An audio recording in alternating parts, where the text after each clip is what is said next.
Hello everyone, welcome back to my channel Hand of Ignorance. Today in this video, I will try to make you understand the basic concept of national income. So let's start without further delay. Meet two friends, Dolu and Nandu. Nandu earns $20,000 per month, whereas Dolu earns $1,500. If I question you all that who will have greater money in a fiscal year, you will definitely tell me that Nandu income will always be higher since his per month pay is higher. Similar to this, countries also have income, which is known as national income. There are many ways to measure national income. Four of these are GDP, NDP, GNP, and NNP. GDP is regarded as the most stable of these. Now, what is the reason behind this? We shall comprehend this after some time. But first, we must define GDP, NDP, GNP, and NNP. Here, GNP stands for Gross National Product, NNP for Net National Product, NDP for Net Domestic Product, and GDP is for Gross Domestic Product. All of these have a single thing in common, that is the product. So let's start with understanding the product.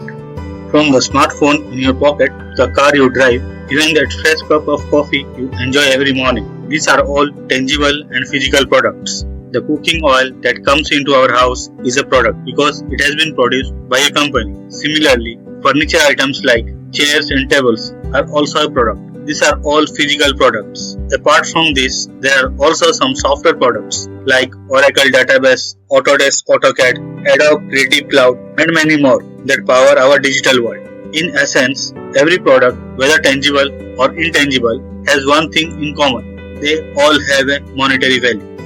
Let us take one of these examples and see how cooking oil is made. The primary raw material for cooking oil production is oil seeds such as flower seed. Oil seeds are then processed in a production facility by some oil company, followed by cleaning and packaging. Finally, the finished product in the form of cooking oil has been prepared. From this example, we can say that all finished goods can be called as products.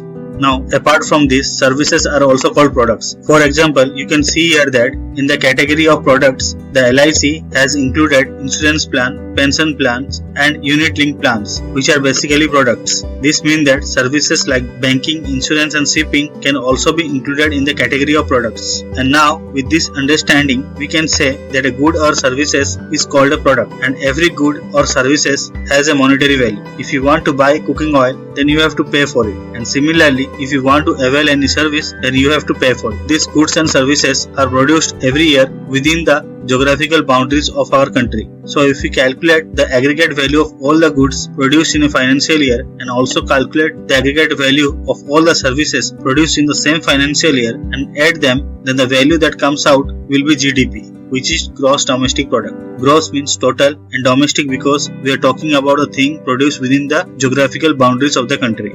This means that such Indian companies that are producing goods and services in India will be considered in the calculation of goods and services, as well as any foreign company that has set up its plant in India and is producing goods and services in India. All those goods and services are also considered in GDP. Let us understand some more concepts related to GDP. Let us take an Indian food company named Haldiram and assume that makes 500 Bikaneri Bhujia packets in a financial year. The price of the Bhujia packet was kept at Rs 10. In this financial year, Haldiram was able to sell 400 packets in the market and keep 50 packets in the godown itself and send 50 packets to his home for self-consumption. So here in the example, the 400 packets that were sold in the market will contribute to the GDP. That is, the 50 packets will not be added to GDP because no one brought them. Apart from this, the 50 packets that were sent home for self-consumption will also not be added to the GDP because only those things are considered in the GDP